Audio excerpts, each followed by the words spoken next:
Hi, everybody. Welcome back. I'm Roberto Cabrera with Brown Harris Stevens here in Manhattan, where I've specialized for 27 years, and this is your monthly market report. So here we are in October 25, the peak of the fall market, and demand is higher than it's been for the past few years. Buyers are recognizing the opportunity, and sellers, increasingly fatigued, are starting to match those bids. But the data is all over the place. According to Urban Digs, a chart room, year on year, Manhattan as a whole, overall inventory is up 2%, which is favorable for buyers. However, the liquidity pace, which measures contracts signed over the most recent 30-day window, is up 7.5%, which favors sellers. Now, the average price per square foot is down 5.7%, which favors buyers, but the average days on the market is down 4.8% to 80 days, which favors the seller. So as you can see, it's a mixed bag.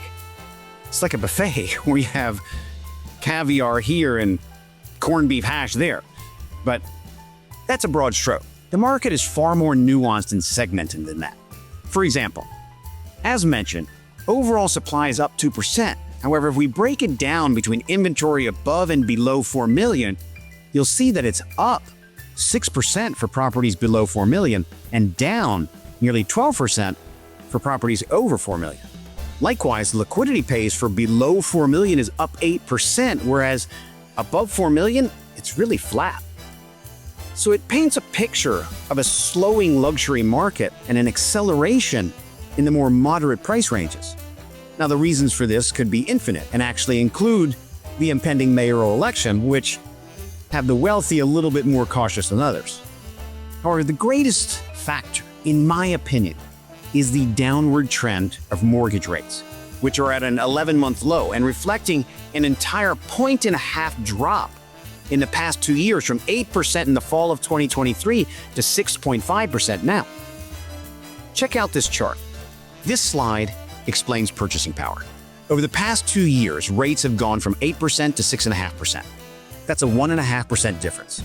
If you had borrowed $1 million in the fall of 2023 at 8%, it would have cost you approximately $7,300. If you were to borrow that same $1 million today at 6.5%, it would only cost you $6,300.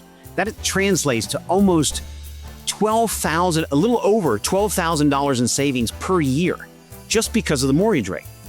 Now, we could even look at this a different way. The original $7,300 a month bought you a $1 million mortgage at 8%.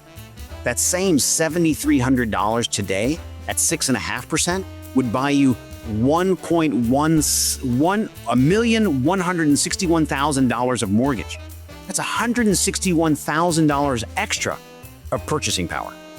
So here, we can clearly see why the marketplace for the lower price ranges, where mortgages are most often needed, is beginning to gain momentum, especially as people continue to understand this math. There's a lot of uncertainty out there. However, it's nothing like the things that we have seen over the past 5 or 6 years. You know, New York is resilient and always comes back, and with that comes opportunity. Before the masses enter the marketplace and create excessive competition and eventually put upward pressure on prices. Not only that, as per usual, once the election passes, a lot of the uncertainty will be gone. I cannot stress enough that New York has survived each and every obstacle and keeps coming back. You need to buy into that uncertainty while it's there. It's like the ice cream man who comes through your neighborhood every once in a while. You have to take advantage of it, right? So find yourself a broker who understands the dynamics of the segmented market that applies to your situation. And like I said last month, let's go shopping. See you next time.